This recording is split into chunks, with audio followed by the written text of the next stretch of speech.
So I'm Mark Rogers. I'm the CEO of Market Sentinel, marketsentinel.com, and we are 3 years old.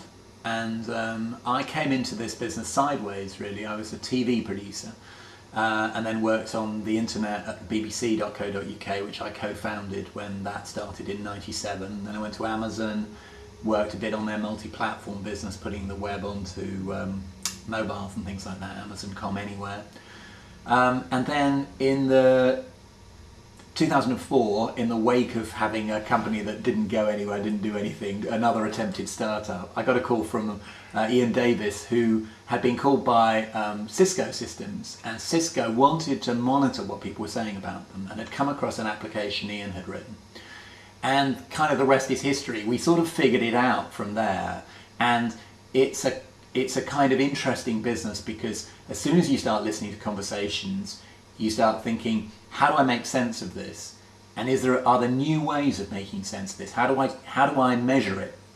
And really that comes down to having a good methodology of measuring sentiment, what's a good comment, what's a bad comment, and having a good methodology of measuring importance, what's important, what's unimportant, and how does that work? And there was lots of academic work out in the world about those things, but it hadn't really been applied systematically to online conversations until quite recently. And so that's kind of that's the history in a nutshell of Market Sentinel. I guess that the kind of just coming on to the what are we up to at the moment? So 3 years. A lot of customers. We've worked mainly for big brands, and the kind of big brands come to us, and they generally have three different kinds of questions they want to answer. One is, how can I deal with this particular issue? That was a big thing at the start. I'm worried about what people are saying. Help me figure it all out. Then the second kind of thing is, I'm in competition with brand X, and I've got brand Y. Can you tell me what I should do to do a better job? And then recently we've got a lot of, I'm just about to launch a product and I really want to figure out how to connect with customers, and I want to use some mathematical approach, some good methodology for doing that stuff. So the kinds of methods you use in this are looking at sentiment around a brand or around a corporate reputation, and for that we use something called Net Promoters, which I know you're very familiar with, Justin, which is based on Fred Reichheld's idea of, if you ask somebody if they'd recommend product A or product B, would they say yes or no? If it's yes, they're a promoter. If it's no, they're a detractor.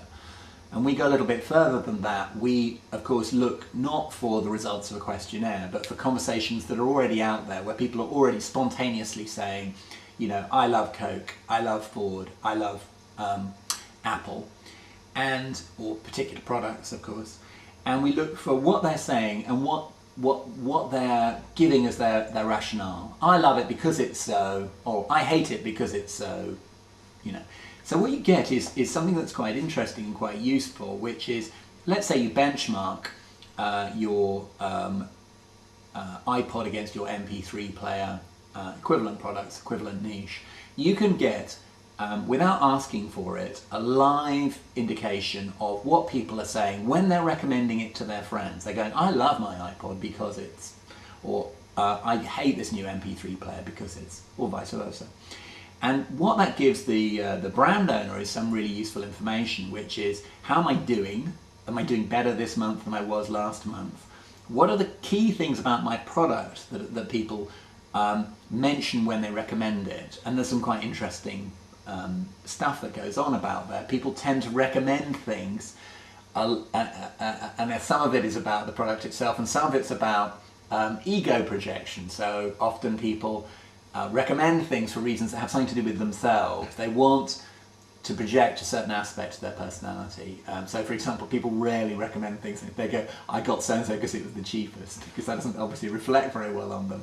So you don't necessarily get, as it were, an authentic response any more than you might get an authentic response than maybe if you went up to somebody with a clipboard. And you know, there's lots of research to show that clipboard-based surveys can be you know, deceptive, because people are polite, aren't they? You know, like a nice man comes up to me with a clipboard, I'm not going to be nasty about his product.